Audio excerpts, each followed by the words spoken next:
Nasaksakan na po ng anti-rabies kaya lang po kumalat na nakapanik na sa ulo. Pagdating ng asais ng gabi, 10:43, declared na patay na ang anak ko.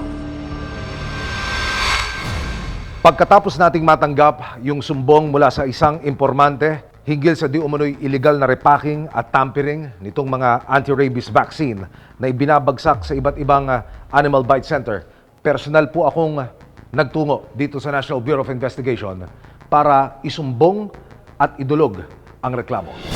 Masasabi po natin na isa ito sa pinakamalaking operations ng FDA sa pakikipagtulungan din po sa atin ng resibo, ganun din po ang NBI para po ma-accomplish ang search warrant na ito.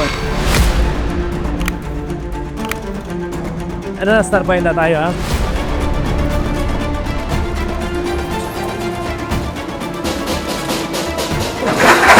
NBI! Sir, nakakaya po sa kapitbahay. Ay, kaya nakakaya din po kasi ginagawa ninyo. Biriin nyo, kung makagat kayo ng aso, bakit walang epekto yung...